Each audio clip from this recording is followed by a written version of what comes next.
Here is my friend Jeff. I've almost completed Deterioration episode 11, but I just got Jeff to subscribe to the channel, and there'll probably be some future appearances of comprised of conversations between Jeff and myself.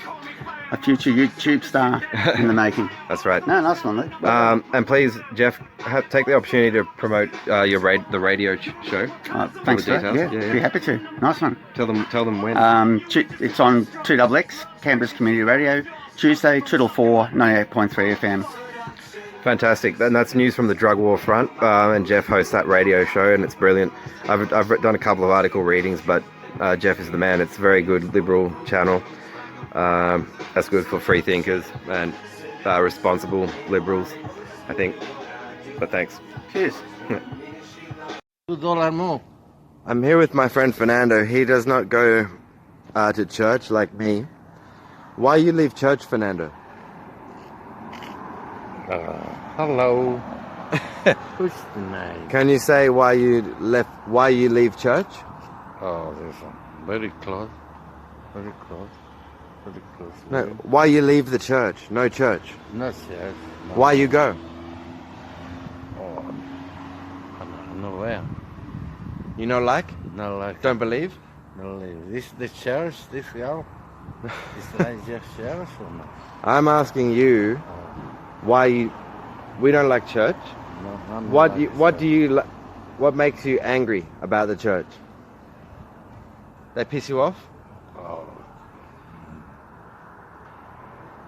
Jesus. I don't like Jesus. You don't like Jesus in the sky? In the sky, yeah. Yeah. Sorry. Fernando has left the church. He does not think anymore that Jesus is in the sky. I repeat, he does not think Jesus is in the sky.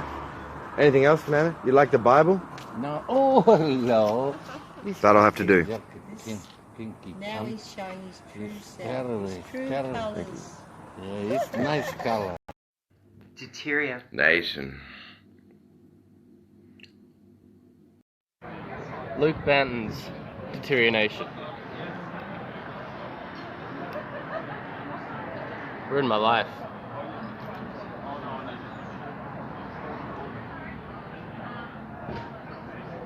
Ruined your life. Can't watch it ever again. What's wrong with it? I don't know. What is Beyond all recognition. Fucked up. It's fucked up beyond all recognition. It's just really bad. My webisode series is Fubar. That's what it means. That's the initialism. Fubar.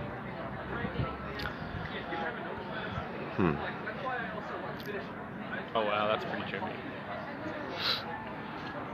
Alright, the show's not doing very well. What will we do?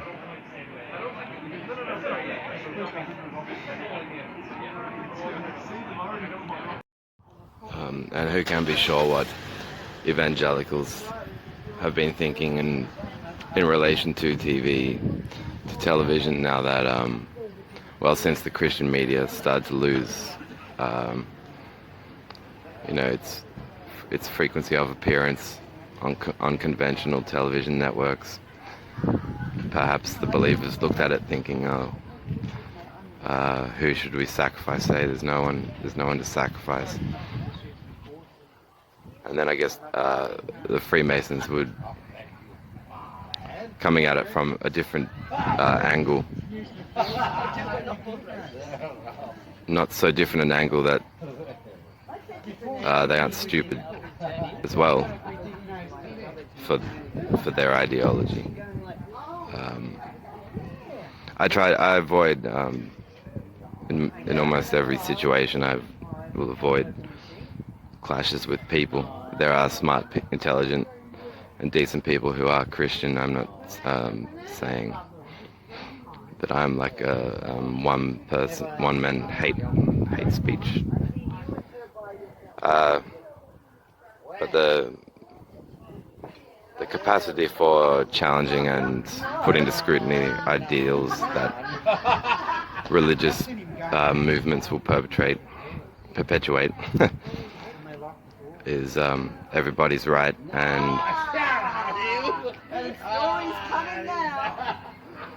there is no problem with arguments that may amount to conversational pressure being put on in response to the agendas of religious movements.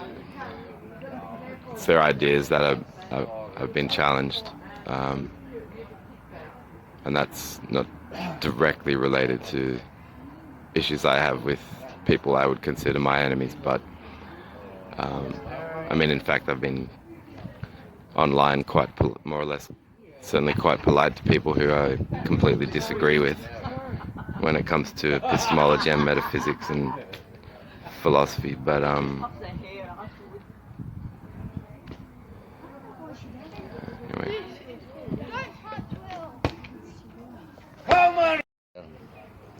It's beautiful.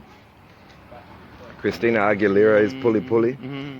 Every time, mate.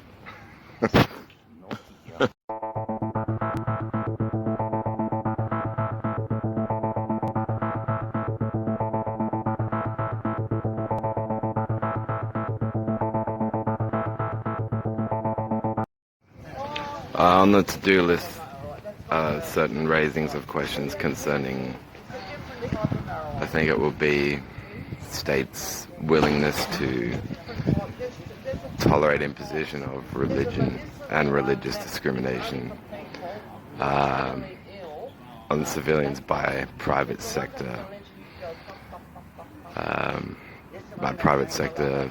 businesses.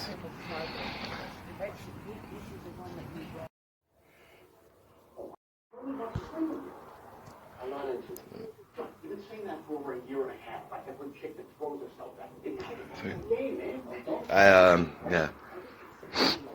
Sludgy bout. I would never have called or classed my. I mean, I've tried to be multi-genreal in my sort of self-training and writing over the years, but forum stuff, which for the most part was a lot more public in nature than then I guess other literary investments.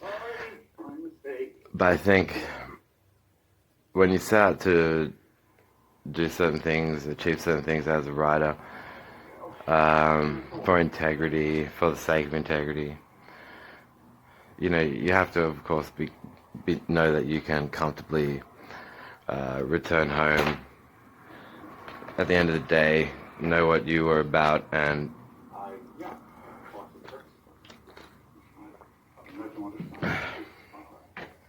you know, if you want a moral, if you want to moralize what you've done, what your work's about, and what you therefore say you're about, insofar as this work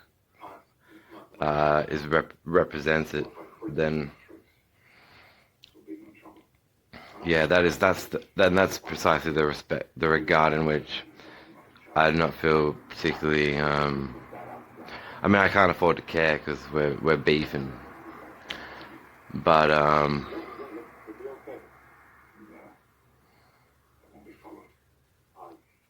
mean, unless this guy's absolutely gotten off on like being absolutely dumb shit, fucking wrong. Yeah,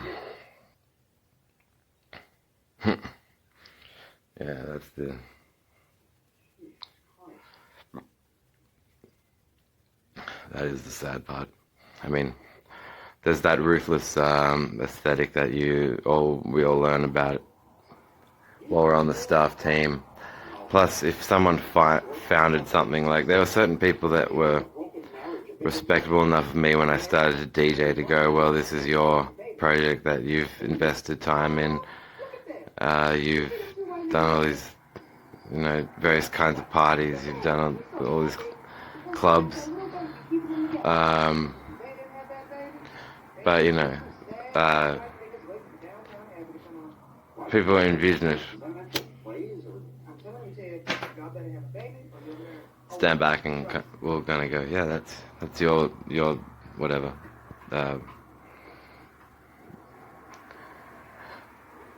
So, you know, when it comes to this,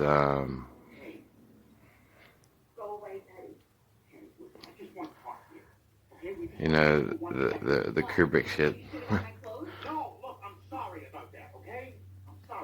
Malcolm McDowell, you know, and they're priding themselves on how it is that they're able to find out the things that they then purport to disclose in their various reportings or claims. And it's just a chilling proposition to me because I know how much care I took when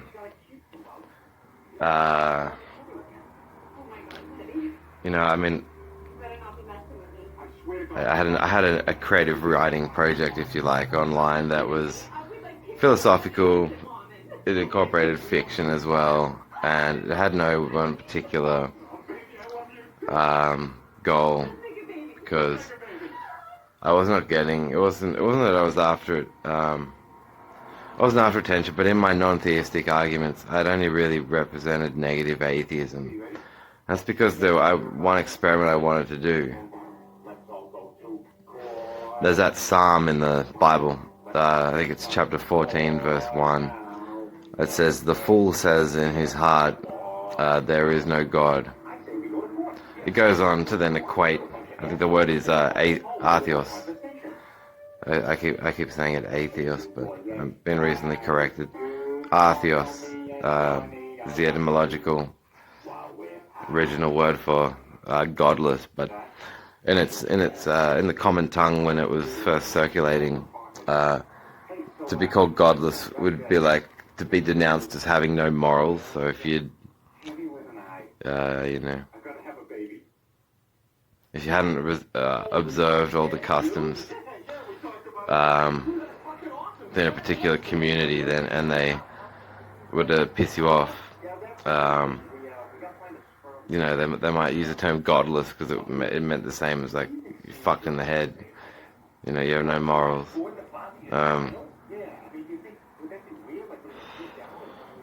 So, but then, yes, it's been now centuries, the initiatives. I mean, yeah, and so Theos obviously meant gods, I think, or God.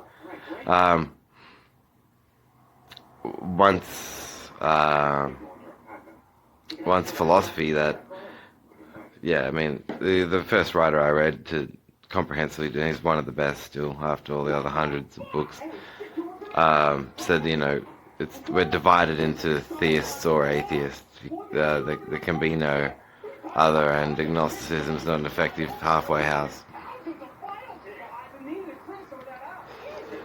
But my experiment in these online forum writings, it involved, I won't explain everything I set out, everything that I was thinking about all at the same time while I was engaged in these forum activities of debate and writing, but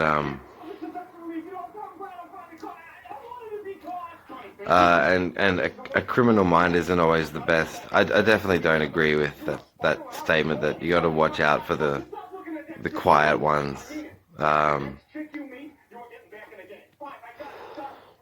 You know, that can sometimes just mean, you know, person's got a lot on their mind, person doesn't feel like talking to everyone at this particular, you know, night out on the town or whatever. But yeah, this whole phenomenology of being ghastly, like, of all the errors I've ever calculated, the sheer volume of errors now, it's changed how I once, like, I'll never have this anything of a regard for that mind. Then it'd be like talking to, you know, if I met and had a conversation with this person again, it'd be like they had a Tasmanian twin the whole time, and, you know, since my Tasmanian incest jokes are so good, I'd probably use those same jokes on the twin, but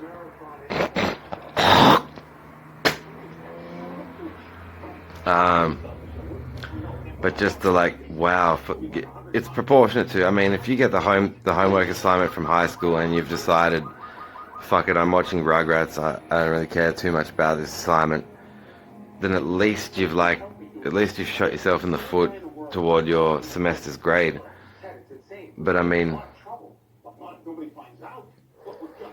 can you imagine that compared to, saying things like, oh, I'm so precise, we don't make mistakes. We're the biggest pharmacy franchise in the ACT. What we do are very, very precise. We don't make mistakes. And like, it's like, it'd be like me, instead of just ditching that homework assignment, not doing it and watching Rugrats or, South Park, it'd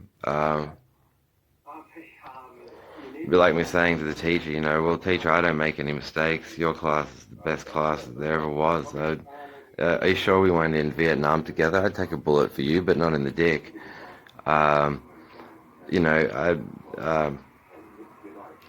Clearly you're perfect, and thanks to you, I too know how to be perfect. I'll never get anything wrong.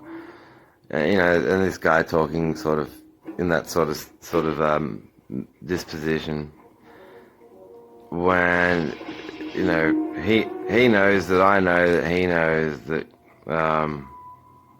he's definitely being sprung on the most fucking atrocious example of errancy directly perpetrated by him. And it's like, I have no concept of that type of a loser. Like,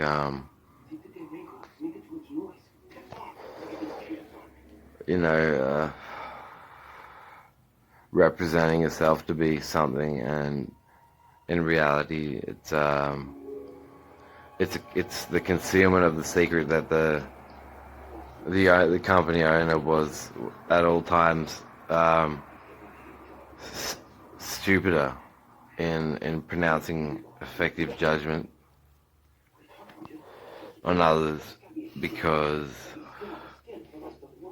he'll never know if his metric is just really fucked now at his age, or if his head is just really fucked. He'll be left with that. Is it me or is it the metric? And he'll be having this conversation with his scientific machinery, a bit like the lovers' quarrel on a US sitcom. Like, is it me? Are you sure it's not me? Are you sure it's not me? Yeah, so it reminds me of one concept in the old youth group days in church that I didn't think was a bad concept in and of itself. It's just that the getting taught we can be in a personal relationship with a man deceased 2 millennia is a bit necro. It's not necessary to go that far to be a person whose humanism is sufficient that it would be respectful towards Jesus. He was human.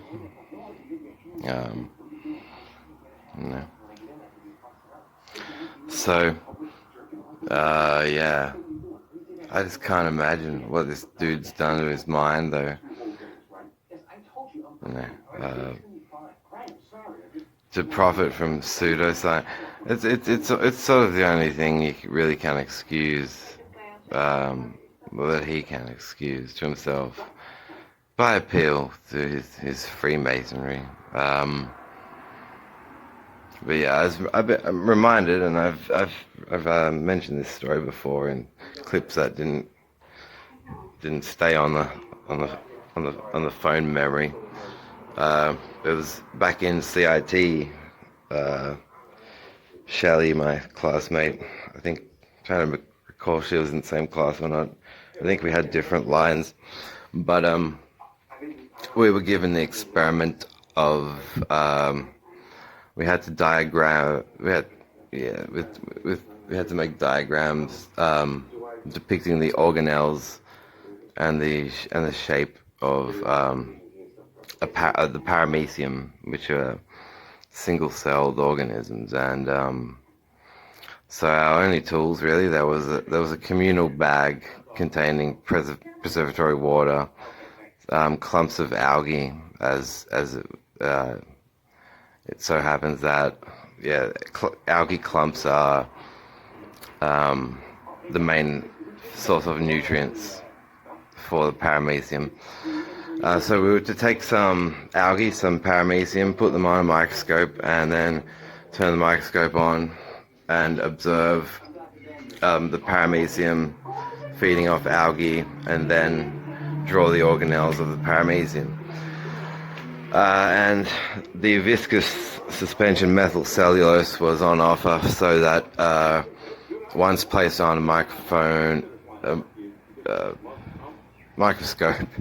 microscope slide, the viscosity of the methyl cellulose would slow down the speed at which the paramecium could move, which is supposed to assist the scientists as they draw their diagrams. Now, I was thinking about how, I was already trying to think about what the natural world is like for these little paramecium dudes. And I thought, is it necessary? Do I have to, you remember that South Park episode with the head lice, and they're all they're doing the piss bolt, trying to evacuate the scalp because the person's about to use treated shampoo for lice. I felt a little, the pangs of conscience, so to speak. So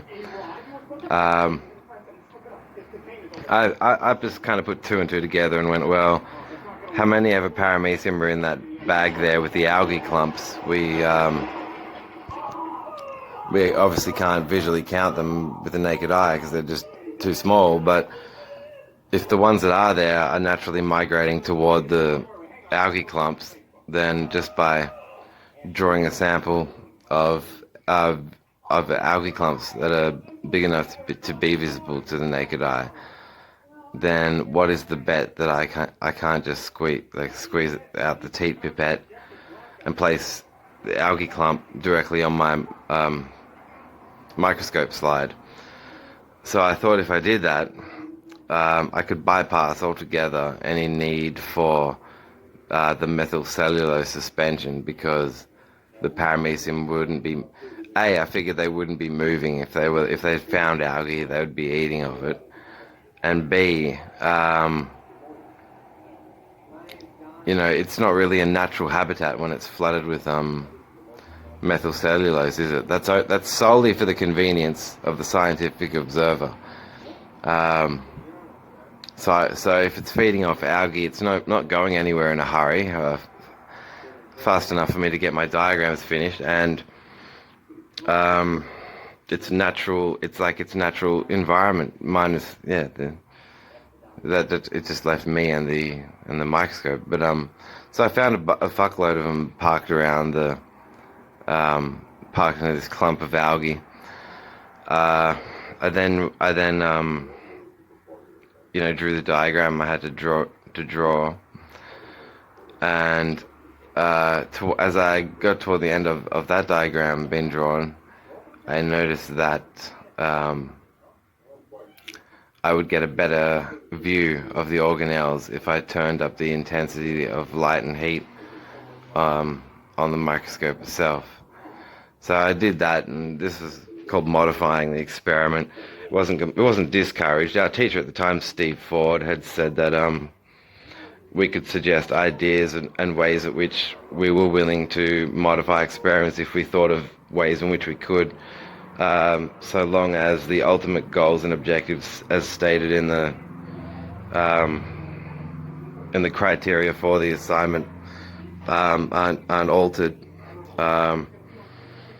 Yes, so no need for the methyl cellulose. I drew my organelles to see them better, though I turned up the lighting intensity on the microscope. And before I could finish drawing the organelles into the diagram, one of the paramecium started to kind of jiggle a bit and shortly before exploding, and its organelles started to ooze out the sides of the paramecium's exterior, and I kind of went like I shrieked a bit, apologized profusely to the paramecium.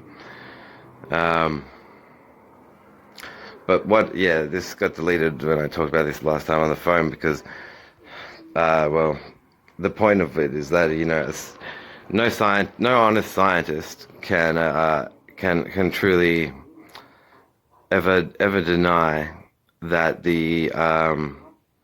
and this is known to happen with studies on light as well in particle and quantum physics. But a tool that is used to study a particular phenomenon in an experiment in science has the potential to alter the very phenomena you are studying. So, of course, that has to be kept in mind.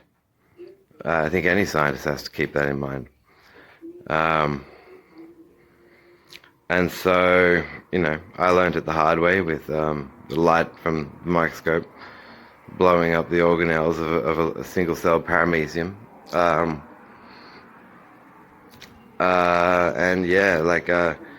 I think the best way really to excuse and convince yourself that your scientific measuring apparatus is not itself a tool. I almost made that microscope heat into a weapon, without realizing it. But I was in no denial of the fact that, I took care of these paramecium, thinking of ways to modify the experiment for them, so I didn't have to, submerge them in this methylcellulose viscous shit, only to go up and blow one up. But yeah, so this is the sort of thinking that it gets lost on men such as my adversary, who has his ways of running game in terms of game whereby he should be 10 times more vigorous when it comes to applying all of the principles of liberal scientific method. Instead, just forgetting most of those and forgetting that scientific measuring apparatus can be weapons. And yeah, that's the nature of the demon as far as science goes. So an observer's viewpoint where one is detached, they detach themselves and stand back and go, whoa. Observer rule number 1: the observer must not causally associate themselves with the thing being observed. It's like, well, can you imagine if military officers had that attitude when they were moving into a region? It's like saying, these guns don't really and these guns with live rounds, it's just, I think you get my point.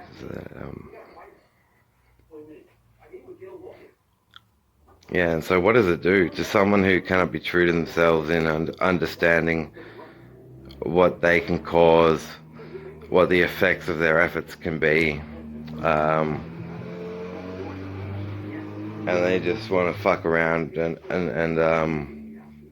have no accountability for what they do, while then banging their chest to who's left of their original staff team and going, well, this is Roger Mark B. Nelson's Hall, and I love having responsibility. I think, hence the 6.4 children he fucking rose to teach all about that superior kind of responsibility that middle class Canberra is just too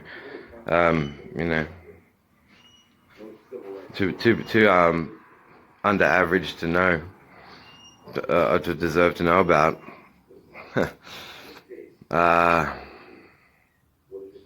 Yeah. I mean, I've seen people sell out their character, but whoa. Whoa, whoa, whoa. So this Freemason monopolistic ideology of absolute nonsensical, absolute heinous nonsense. It'd be like if, I know Adolf Hitler said he considered himself an agent of the Creator, doing the Lord's work and fighting off the Jews, but if, it'd be like him saying, if he was to be like these Freemason scientists, it'd be like him saying, you know, it'd be if he said that the Lord was doing the work and he wasn't really doing anything at all. In fact, you know, and he said, I don't even need to make speeches to the German people. And during World War II, he would have, you know, these gas chambers have been run by forces that we can't understand or detect. That we lack the technological capacity to detect them. You know, so it's bigotry as a scientist, closed-minded, and it's not even legitimately rendering the principles of scientific method.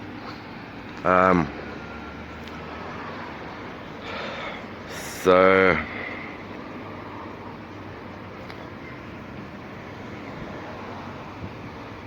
yeah, I do think that's such shocking. Sadly, I do know that, yeah. So I can't say that sort of deniability is played at because of a certain sense of self imposed, you know, intelligently convoluting oneself, like Roger Toll certainly does, but I don't think it is with. I don't think it's not knowledge of not having true knowledge of liberal scientific method, application of the scientific method, or comprehension of all the nuances of the rights charter, or any will to defend it, particularly in the case of one's own staff. I think he knows what these things are. Where I think he needs to be able to go to bed at night insisting that he's doing a moral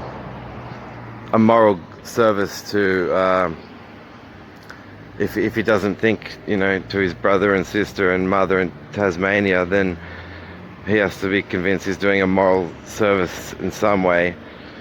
But given the harm he's capable of causing, he's got to have a way to turn that, take that I harm and flip it into a I love having responsibility. I'm a good, I contribute a good thing, and he'll be very motivated to have to think that way, because, as I said, he has no family of his own. He's got no, you know, as Christopher Hitchens talked about, children being the closest thing any of us will get to glimpsing immortality, and that's sort of a lovely poetic way that he described his offspring and children, and you know, it's as close as we're going to get to immortality, was basically the punchline of that. Now, you know, Roger obviously is Darwin awarded himself in that department, so that means, you know, unless he is that trollop to go, well, I'm rich, he would have to have some moral archetypal system of ideas that he would relate back to himself, and how he could do that knowing what he knows he does and stands for as a businessman. I'd love to hear what the morals were. Like, because the only pointers toward that have really come out of Kansas' mouth about, you know, well, weak genes this, and you know, and some of the other general things that aren't quite, they're not exactly uncommon in all sorts of businesses. And as they talk about, so far as it's man's nature to compete, you know, you might hear people drop statements in a competitive business environment like survival of the fittest, and they all have a chuckle over it when it's done. You know, they draw an evolutionary sort of evolutionary sentiments and jingles, and but yeah, as I've said previously, and Dawkins will say this quite often, it was never meant to be a way for us to comprehend a source for easily inferential prescriptive moral imperatives like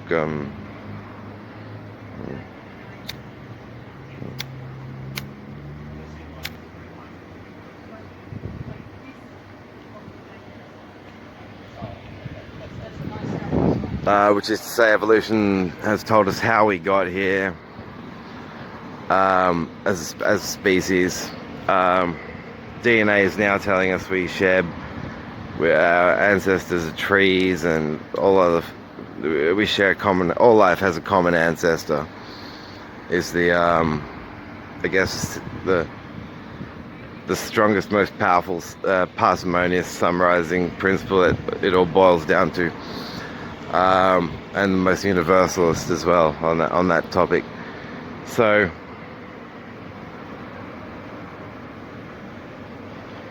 you know, sharks forcibly copulate.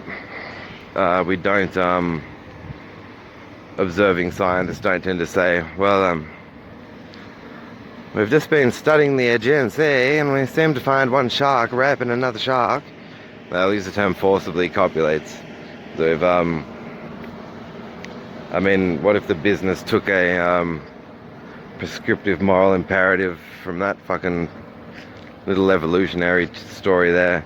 Oh, I wonder how them then, convoluted as they are, as Freemasons and pharmacists and their own little private team of social scientists, when dealing with their own staff,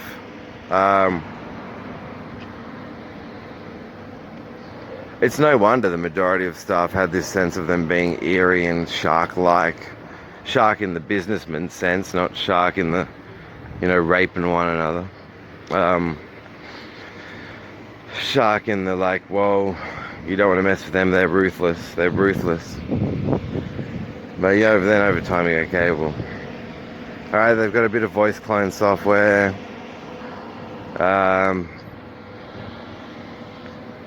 You know, that was, yes, it's only about 3 to 4 seconds it needs of you speaking before it can sample enough of an algorithm pertaining to how you speak in order to have your voice simulated.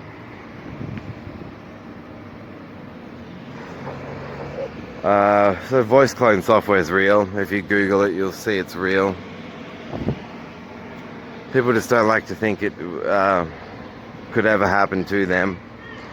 Right, that's one dimension of this profile that mental illnesses can, which is now trying to stipulate a mental illness can be caused by video.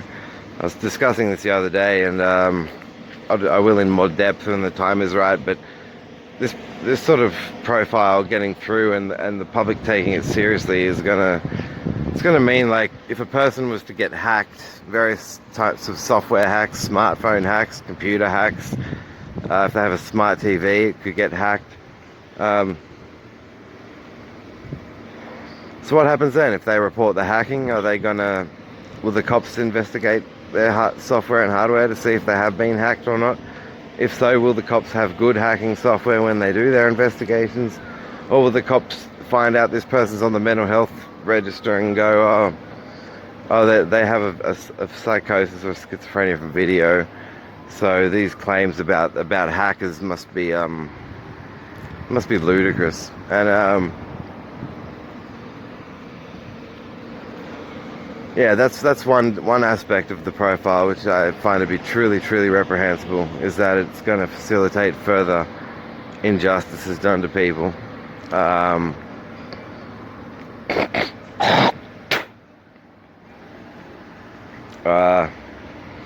Yeah, so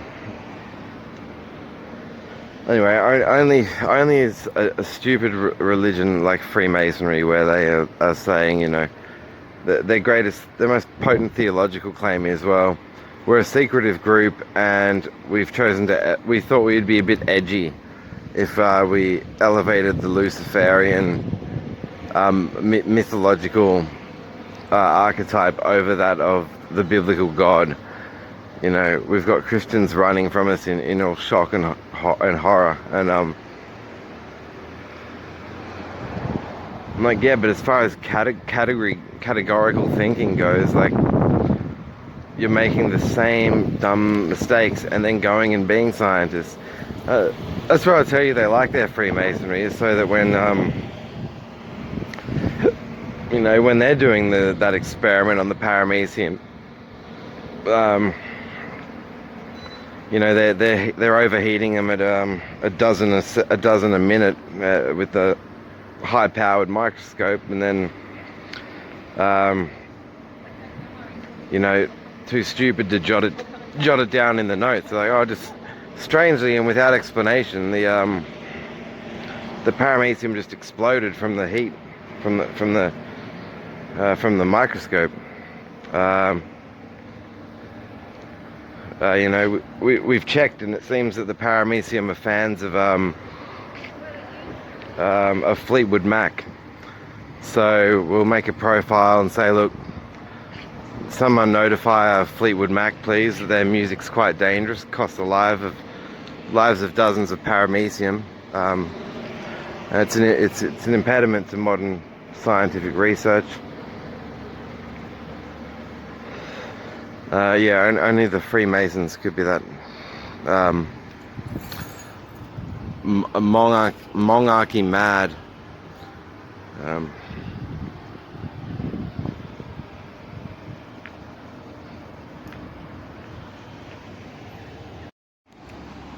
Yeah, hello, this is Luke Bandon. So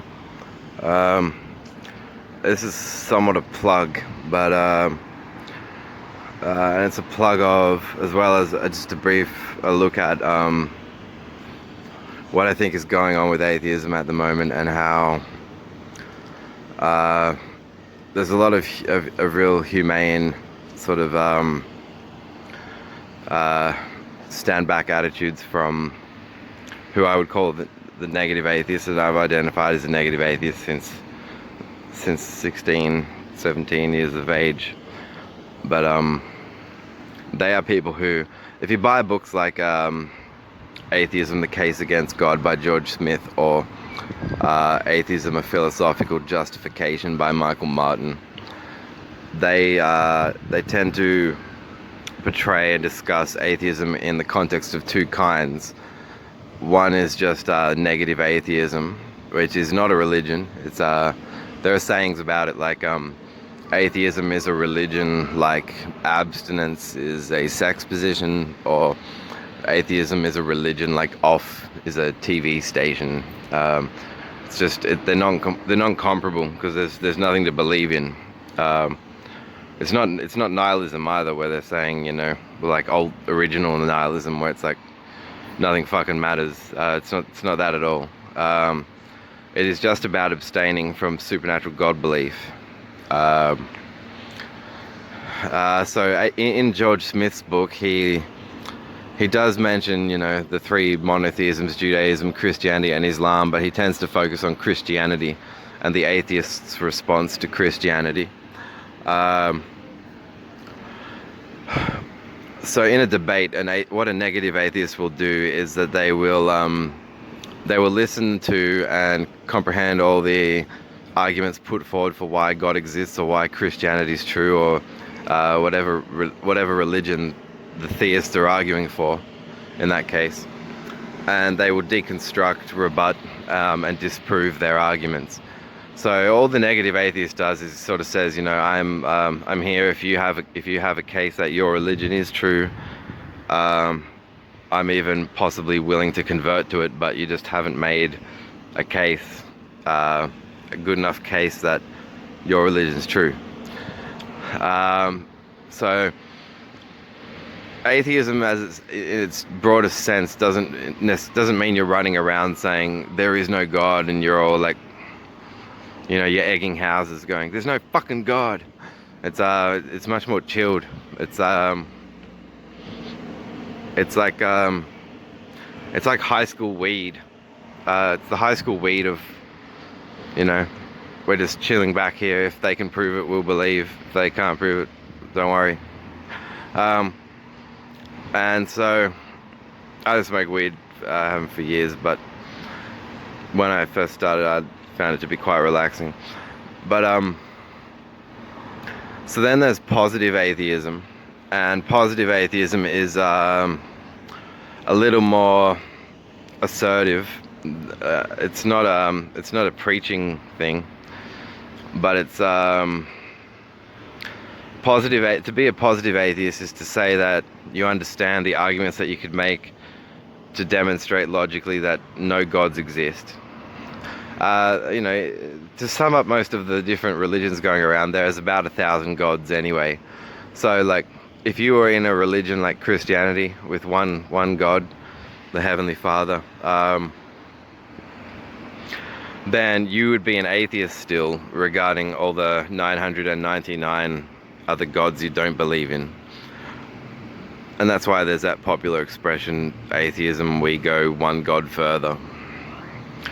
But yeah, positive atheists will look into arguments like the arguments from divine attributes and incoherence, which look into how God's infinite knowledge and infinite love and infinite power are all irreconcilable and logically absurd attributes, that a God couldn't have all those attributes at once, or if they did, they wouldn't be evil and suffering, and you know, those sorts. That's just a very brief. Yeah, once again, yeah, the Michael Martin book, Atheism: A Philosophical Justification, even goes into arguments disproving theism and arguments against God's existence, expressed in form like mathematical equations and algebra and stuff. But yeah, I'm reaching a point now where, because I was just a bit of a nice guy who didn't I would contest points of view on forums, and if I was invited to a discussion, I would express my point of view. But I was challenged by someone at a club I used to DJ at called Platform 3, and she had said to me, she was this pretty business girl, and she had said that assertiveness, she had this DNM with me on the couch and encouraged me to be more assertive. So I'll never forget that conversation. She was a very pretty girl, and yeah, but so that's part of what's led me at this point now, amongst other factors, to think about the positive atheist stance, and particularly with some of the experiences I've had where I got railroaded with a bunch of stupid assumptions about my mentality, essentially because the people who were sizing me up, you know, they had been for years, they had been my employers for years, and I wound up confirming that they were religious believers of some kind. One a Freemason, and the other one either a Freemason as well, or some sort of Christian, some sort of, you know, holy monarch. Holy monarch, what do we do about Rolf Harris? Like that kind of, you know, I'm sure we could put him on a tablet. And I just think, you know, I probably wouldn't have lost my standing with that job if I had just said to them at the start, like, when you check someone, you check them with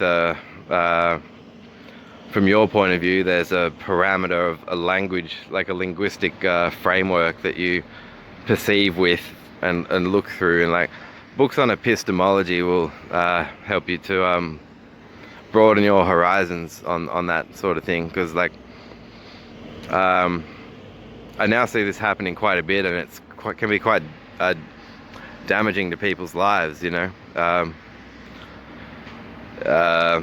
If a religious person who's like, you know, buying and selling fuckloads of pharmaceuticals, going, oh, seeing is believing, you know, shake the drug rep's hand, seeing is believing, seeing is believing, seeing is believing.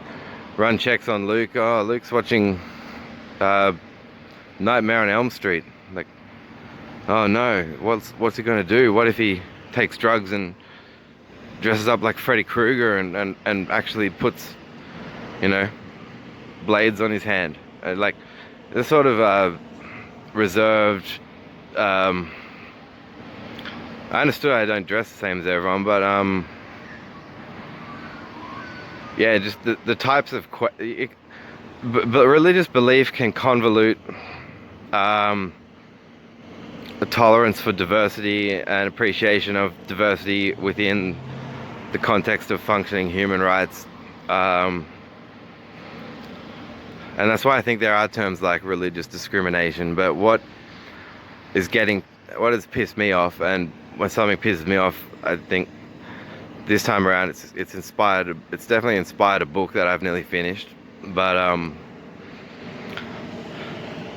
yeah, I just think, ask yourselves, like, if there's you know, if your life gets ruined because an employer can't go outside of his religion when they run, you know, personality checks on you or whatever, character evaluations, and like, oh, he knows what art is. Oh, his best grades were in art class. Are we still sure? Like, how we know he's not gonna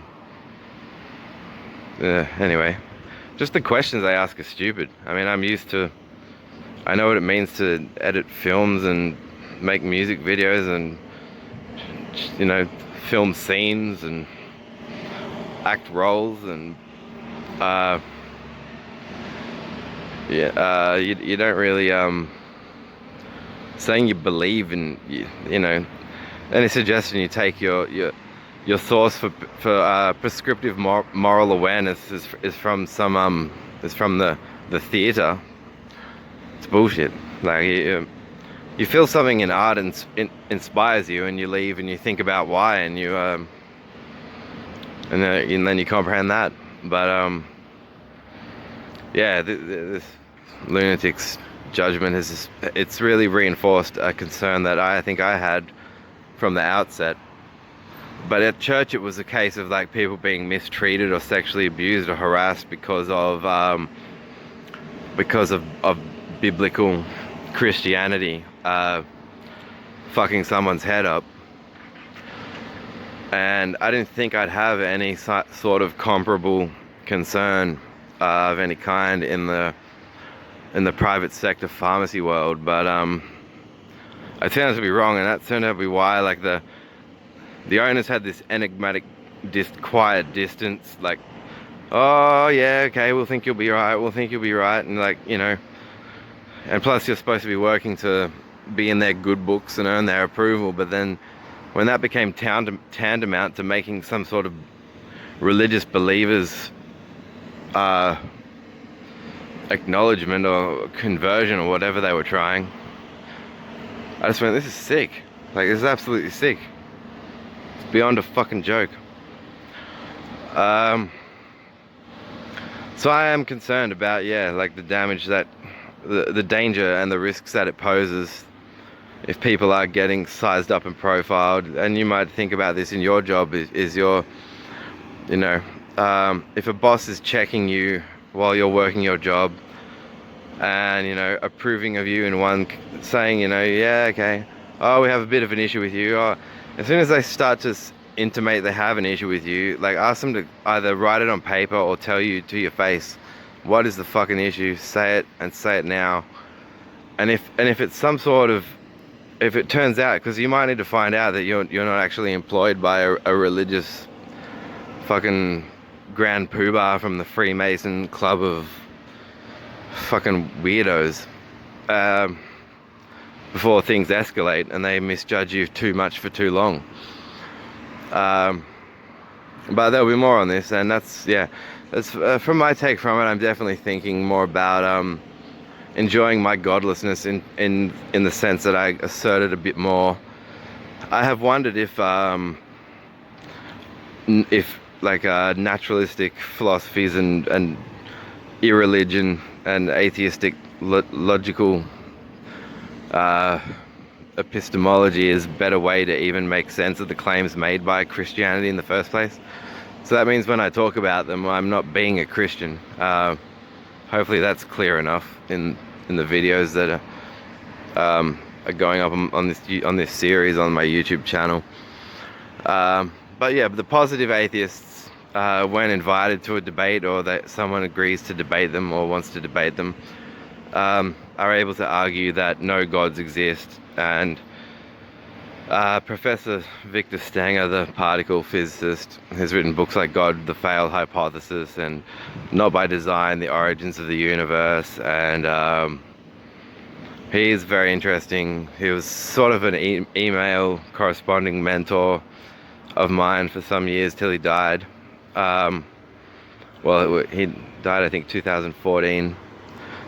But of all the atheists that debate whose works I collect, Professor Stenger's is among the more impressive, because he's actually, he gets involved in some very detailed debates about particle physics and quantum mechanics and stuff like that. But he also says, like, we can conclude that no God exists, which is something that most atheists aren't taking that approach. They're taking the look at all these things that are wrong with religion approach, which is where they break down the claims made by the religionists.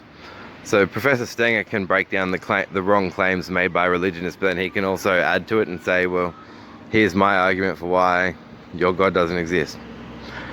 And I've taken elements from both sort of subsidiaries of atheism, the negative and positive atheists, and tried to combine elements from both of them into my critique of the religion I was to some extent raised with. I always had a bit of a smart-ass attitude, so I was always, in the years I was made to go to church, I was even then always reserving judgment. But I got accused of blasphemy of some sort once when I discovered a Bible contradiction. But I've followed that debate out in great detail since, and I had a good point discovering that Bible contradiction. That's just something churches do, where they say the Bible's the word of God. They don't know how to handle a contradiction. Well, some of them don't. At most it proved I had a doofus for a youth pastor. But anyway, this is getting near to the 20-minute mark. So I would seriously recommend the following books. Atheism, The Case Against God by George Smith. Atheism, A Philosophical Justification by Michael Martin. Not by Design, The Origin of the Universe by Victor Stenger. God, the Failed Hypothesis by Victor Stenger. And my favorite short piece, which can be found in a collected works of the Marquis de Sade, or online if you Google search for the Marquis de Sade's dialogue between a priest and a dying man from 1782. And that's essentially the Marquis de Sade was like a playwright and a fiction and a crime fiction writer, but he started a movement called the Libertines. He was quite a disturbed person, but his prose is excellent, and the dialogue between the priest and the dying man is very entertaining, so I hope you check it out. Thank you.